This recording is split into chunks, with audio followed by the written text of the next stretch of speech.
series of videos here. So, 4th of July is coming up. 4th of July is one of my favorite. It's like there's Christmas and then there's 4th of July. And I just absolutely love it. It's just, everything about it's great. And, we don't think about it. It's like, it hit me, you're getting close to Christmas and you think to yourself, what was Mary? What was she thinking right now? What was Joseph? What was going through his mind? And it got me thinking, like, what was happening? The Declaration of Independence. Here we are, a group of farmers and sailors and small shopkeepers and such, and we were getting ready to tell the world's biggest superpower bye. And what was that like? What was this time in June like back then? What were they thinking of? I know that it was hot in Philadelphia that year. It was real hot. I also know that they had a bar tab when they left the signing of the Declaration that was so high that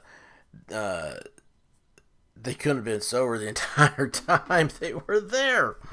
But Philadelphia's a beautiful place, and I would love to spend 4th of July up there. I've seen the Liberty Bell. You used to be able to touch the Liberty Bell until some jackalope went in there with a hammer and hit it, and they put it behind ropes. Actually, I put my finger in the crack of the Liberty Bell. That's just, I don't. That's enough that I should wake up every day and thank God for the life He's given me. But anyway, let's just kind of start this up. I did not know this until today. This all came from the Park Service website. The timeline of Declaration of Independence, what I want to start with here. And it is, what got me is June 7th, okay? Richard Henry Lee of Virginia. I love that when you say of Virginia, or like of, and you name your state. Puts forth the resolution for independence. Now, if you aren't familiar with who the Lees of Virginia are, you may have heard of the most famous one, and that is Robert E. Lee. Richard Henry Lee is Robert's grandfather. His father was Light Horse Lee, and he was in George Washington's Continental Army, where he rose to the command of being a general. And it's just, they are just and he's also the first governor, of Virginia. They're just an amazing family. And it was very shameful the way Nancy Pelosi tore down Robert E. Lee's statue. It was in the Capitol. It is a reminder of where this country wouldn't exist without the Lees. And it's just a reminder of like where we came from, and like what happened in less than 90 years, something like that. It's just this very I don't know. It's just there's a deeper time to reflect and think about, and I'd like to think that congressmen would walk by Robert E. Lee's statue and think to themselves, what am I doing here? So anyway, consideration for the resolution was postponed until July 1st on June 10th. Moderates. Look at that. Moderates could build a coalition. They're always causing problems. Revolutionaries persuade Congress to appoint a committee to draft the Declaration of Independence, and this is what's great. The committee consisted of John Adams, Ben Franklin, Thomas Jefferson, Roger Sherman, Robert Livingston. For New York, New York abstained from voting. So we go here, look at this. July 2nd, 12 of the 13 colonies vote for the resolution, with New York abstaining. But you have on the on the Declaration of Independence committee a New Yorker with Robert Livingston, and yet they abstained from voting for independence. Isn't that crazy? And of course, also, I did not know Pennsylvania voted against it and South Carolina voted against it. So the first time on the first vote, that was July 1st. So July 2nd. I think July 2nd is the one where your 12, 13 counties vote for a resolution. I think that's when John Adams, God bless him. Adams was always, he tried so hard, but he just, I don't know. It was just John. Adams wrote to Abigail, right? That's his wife, and said that July 2nd will be parties and fireworks and everything else from, the rest of this country's existence. And now it was July 4th, which is funny that he also ended up dying on July 4th. 50 years later, him and Thomas Jefferson both died on July 4th the same year. So on July 4th, Congress approves the Declaration of Independence and orders it printed. See, that's the key to it. You have to have, if you pass a law, it's not a law until it's printed. So like in America, like let's say I'm in Tennessee, that's why I'm familiar with the law. You have the, you go to the library and you get the Tennessee Code annotated. Until the law is published, which I don't think, that's usually why like laws are put off until like January 1st. But they have to be published into the new books that year. And they always have addendums at the end of the books. You got to look through stuff. It's a pain. But anyway, yeah, it has to be written or it has to be published before it becomes a law. So that's why we got July 4th, I'm assuming. Dunlop prints about 200 copies. Fewer than 30 survived today. The last time I remember hearing about it was somewhere in England. I think they found, I don't think it was the copy they sent King George, but they found a copy like just amongst the books, big document books, I guess.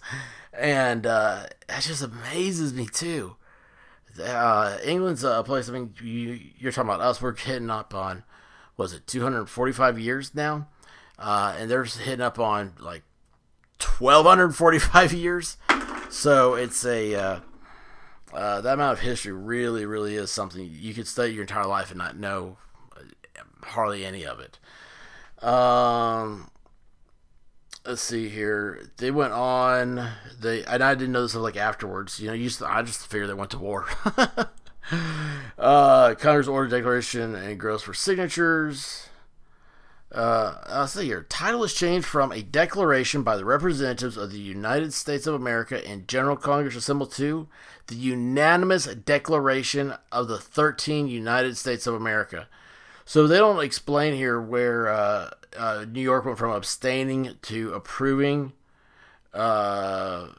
Knowing Jefferson the way he was, he may, if he had any choice in that, he probably rewrote it and he didn't ask for permission.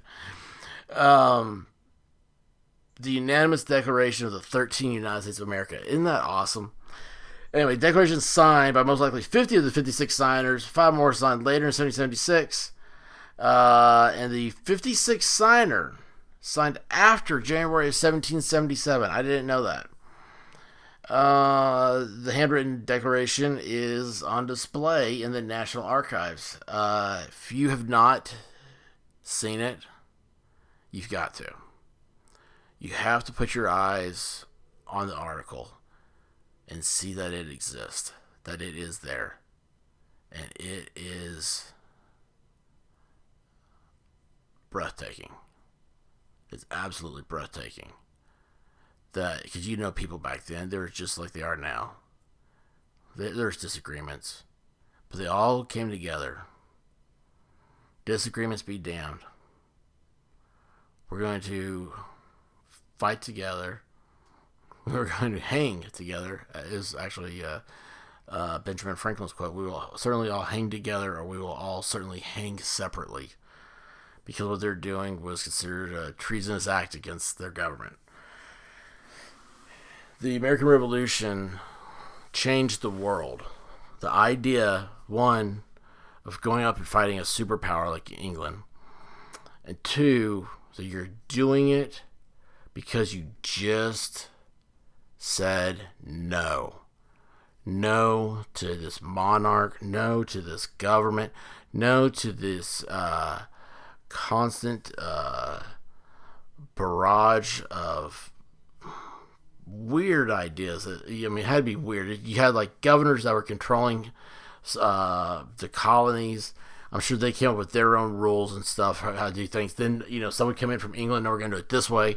The king, meanwhile, I was told by a history professor that the King George had a affinity for taking carriage rides amongst his. Remember, all land belonged to the king.